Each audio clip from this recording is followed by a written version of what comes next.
At a family meeting, my dad laughed. The vacation's only for family. Without you. I said nothing. 5 days later, when Mom tried to withdraw $5,000, I blocked the card and sent, "Pay without me." Panic ensued. I knew something was off when Dad laughed at the dinner table. Sunday evening, my parents' house. The whole family gathered for what Mom called a planning meeting. Dining room table covered with travel brochures, Caribbean cruises, all-inclusive resorts, beach photos printed from the internet. Dad leaned back in his chair, glass of wine in hand, smiling. Summer vacations just for family this year. Without you. The whole table erupted. My brother Marcus clapped. Actually clapped. My sister Nicole snorted wine through her nose, laughing. Mom smiled like it was the punchline to a joke everyone was in on except me. It wasn't a joke. I sat there, fork halfway to my mouth, pasta getting cold, staring at them. "What?" I said quietly. Dad gestured with his wine glass. Casual, like he was discussing the weather. The vacation, Mom and me, Marcus and his wife, Nicole and her boyfriend. We're thinking 2 weeks in Cancun,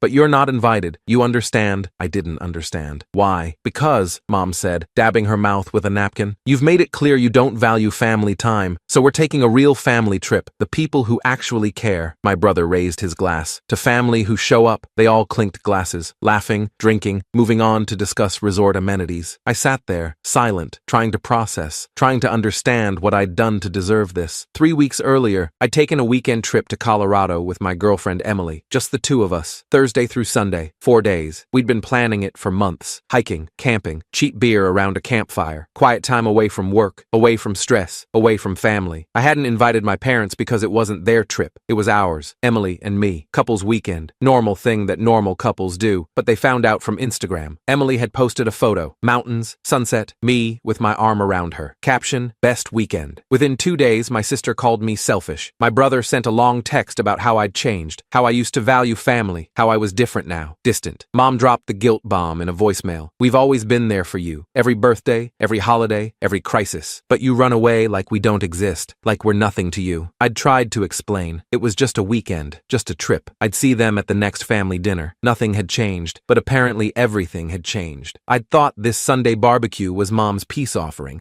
a chance to reconnect, to move past the Colorado drama. Instead, they'd planned this, a coordinated humiliation, in front of everyone, making sure I knew exactly where I stood. I set down my fork, stood up. I'm going to go. Nobody said anything. Nobody asked me to stay. Nobody apologized. Mom was already showing Nicole photos of resort pools on her phone. I left, got in my car, drove home in silence. Emily was waiting at my apartment, saw my face. What happened? I told her. Everything. The vacation announcement, the laughter, the toast. She was furious. That's cruel. That's incredibly cruel. I don't understand what I did. You didn't do anything. You took one weekend for yourself, and they're punishing you for it. I nodded, tried to let it go, tried to move on. 5 days later, Friday afternoon, my phone buzzed. Bank alert. Attempted withdrawal, $5,000, declined, daily limit exceeded. My stomach dropped. The account, the old joint account Mom and I had opened when I was 19, for emergencies, in case something happened to me at college. She was still on it. I'd never closed it because I'd never thought I needed to. There was about $8,000 in there, savings from years ago, emergency fund I'd built up, forgotten about mostly, just sitting there. She'd tried to take $5,000. The only reason it failed was the $400 daily withdrawal limit I'd set years ago when I first got the account. Paranoid about fraud. It had saved me. I called the bank immediately. I need to freeze that account. Right now. Of course, sir. May I ask why? Unauthorized access attempt. I'll freeze it immediately. You can come in Monday to close it or remove the other account holder. I'll be there Monday morning. I hung up, sat there, staring at my phone. They weren't asking for money anymore. They weren't calling to say they needed help. They weren't even pretending. They were just taking. I opened the account online, changed the account memo to pay without me. Then I logged out. 1 hour later, my phone exploded. Mom first, there's been a mistake with the bank account. Can you call me? It's important. Dad, your mother's trying to pay for the vacation deposit.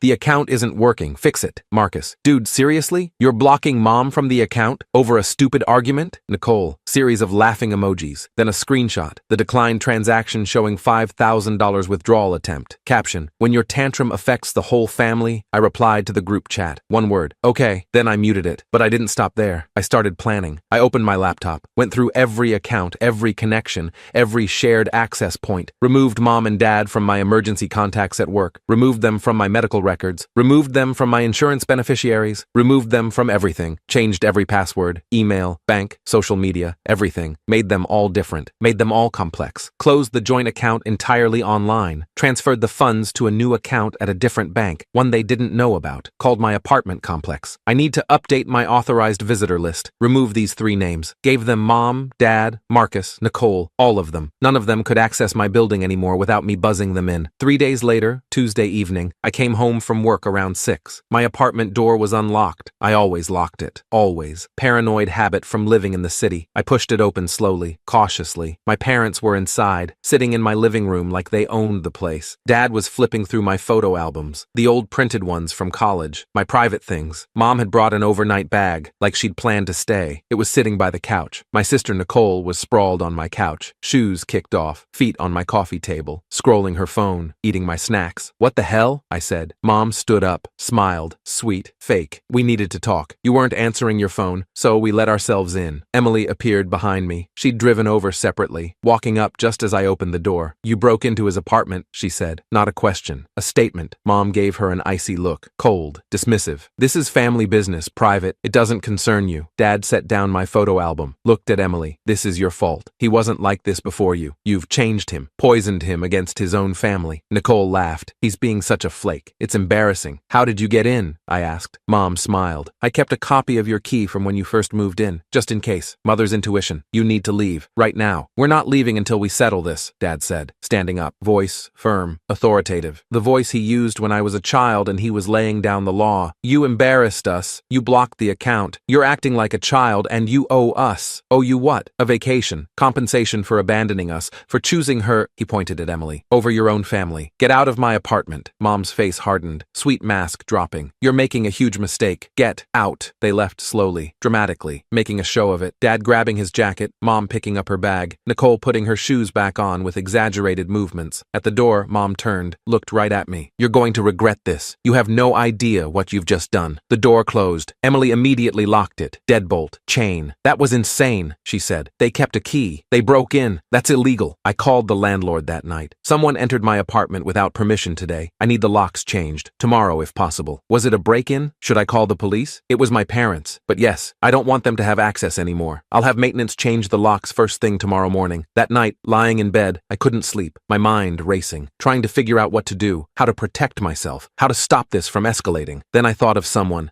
I hadn't spoken to in years, my Aunt Denise, Mom's younger sister, the family black sheep, the one Mom called unstable, the one Dad called toxic, the one who'd been cut off from family events years ago after some argument I'd never fully understood. I'd always liked her. She'd been kind to me as a kid, funny, real in a way the rest of the family wasn't. I found her number, old contact I'd never deleted, sent a text at 2 a.m. "Aunt Denise, this is your nephew. I think we need to talk about Mom and Dad." Response came 30 seconds later, like she'd been waiting. "I've been wondering when you'd figure it out. Coffee tomorrow?" We met at a diner Wednesday morning. She brought a folder, manila, thick. "Your mother's been manipulating people for years," she said. No preamble, no small talk, just straight to it. "You're not the first, won't be the last, unless someone stops her." She opened the folder. Bank statements, emails, receipts, everything organized, dated, highlighted. "They borrowed $10,000 from me in 2019, said it was for emergency roof repairs. I saw the damage myself, believed them, transferred the money." She showed me a photo. Their house, roof perfectly fine. 2 weeks later, they posted vacation photos from a cruise. 7 days in the Caribbean, premium cabin, all-inclusive, costs about $10,000 for 4 people. More photos, Mom and Dad, Marcus and Nicole, on a ship,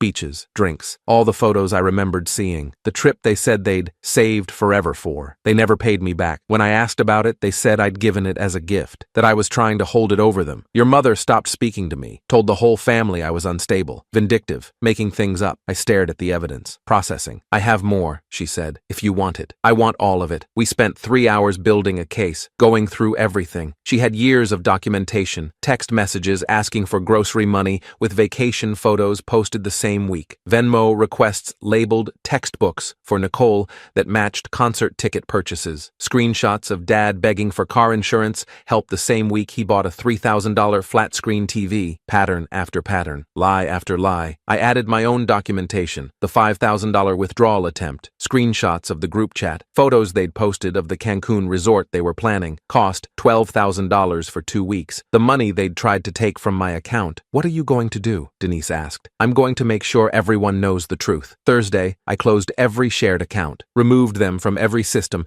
every connection severed, changed my phone number, gave the new one only to Emily and Denise, nobody else. Friday, I posted one photo to Facebook, tagged the whole family, mom's side, dad's side, everyone. The photo was my parents in Aruba from 2021, the trip they'd taken the same month they'd called me crying about being broke, about needing rent money, the $2,000 I'd transferred to help them, money I'd never seen again. Caption: sometimes the people who call you selfish are just mad you stopped funding their lifestyle. Here's the emergency they needed $2,000 for in March 2021. Aruba, all inclusive. While I ate ramen to make up for helping them with rent, the family exploded.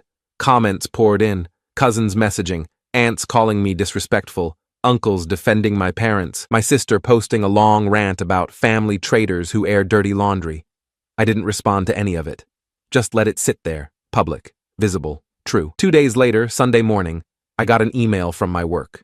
From HR. Subject: formal complaint. Investigation required. My stomach sank. An anonymous complaint had been filed claiming I was emotionally unstable and creating a hostile environment for my 4th grade students, that I'd been aggressive in class, that parents were concerned. I was a teacher, elementary school, 4th grade. I'd been there for 6 years. Never a single complaint. Loved my job. Loved my kids. They'd gone after my job. I called Denise immediately. They filed a complaint at my work. Anonymous. Trying to get me fired. Can you trace it? I don't know. HR wouldn't tell me anything except that I was under investigation. Give me 24 hours. She called back Monday evening. The complaint came from an IP address registered to State University, the dorm network, your sister's college. Nicole, I have a friend in IT there. He pulled the logs. Room 347, her dorm room. Timestamp matches the email send time exactly. I need a lawyer. I know someone. I'll call him tonight. Tuesday, I met with the lawyer. Brought everything. The break-in. The key they'd kept, the withdrawal attempt, the Facebook evidence, the work complaint traced to Nicole's IP address. This is harassment, he said, possibly stalking depending on the pattern. The break-in is criminal trespassing. The work complaint is defamation if it's false. What do I do? We document everything. File for a restraining order. Notify the school board about the false complaint with evidence. Let them handle Nicole, and we send a cease and desist to your parents. If they continue, we escalate. Do it. All of it. Wednesday, I sent one final message to the extended family group chat. Both sides. Everyone who'd been commenting on the Facebook post. Everyone who'd been calling me disrespectful. Everyone who thought they knew the story. I attached everything. Every receipt. Every lie. Every manipulation. The attempted $5,000 withdrawal. The break-in report I'd filed with my landlord. The false work complaint traced to Nicole's dorm IP address with timestamps. Aunt Denise's documentation of the $10,000 roof repair that became a cruise. Every vacation photo paired with every "we're broke" text message asking for money. One line. Before you believe their version of me, see the version of them they never mention. I'm done being their ATM and their scapegoat. Posted it. Left the group chat immediately. Didn't wait for responses. The chat apparently went silent. Denise told me later. 5 minutes of nothing, then 10. Then my dad's sister, Aunt Caroline, messaged, "This is disgusting. I can't believe I defended them." Then others. One by one. Cousins, uncles, people who'd called me disrespectful, now apologizing, now seeing it. Mom texted Emily directly. I saw it on Emily's phone. "You poisoned him. He wasn't like this before you. This is your fault. You destroyed our family." Emily showed me. Should I respond? Block her. Block all of them. She did. Thursday, the lawyer filed the no-contact order, restraining order against all 4 of them. Mom, Dad, Marcus, Nicole. Stay 500 feet away from me. Emily, my workplace, my apartment. Filed the trespassing report with police. My landlord provided the security camera footage showing them entering my building, showing Mom using a key, showing them leaving an hour later. The school board received the evidence package about Nicole's false complaint, the IP trace, the timestamps. Everything. They immediately closed the investigation into me and opened one into the complaint itself. Potential charges against Nicole for filing a false report. My landlord changed my locks that day. Installed a security camera above my door. Interior one facing the entryway. Nobody was getting in again. Friday, Emily and I found a new apartment across town. Bigger. Better. 2 bedrooms. Office space for her. Clean break from everything. Signed the lease. Put down deposit. Move-in date. 2 weeks. I deleted the family group chat, blocked every number, every social media account, every connection, started sleeping through the night again for the first time in weeks. 2 months later, mid-September, my phone buzzed. Unknown number. I almost deleted it automatically. Then I saw the preview. "Please, we need to talk. This has gone too far. Mom, new number somehow." Last attempt. I stared at it for 30 seconds, then blocked the number without reading the full message. Deleted it.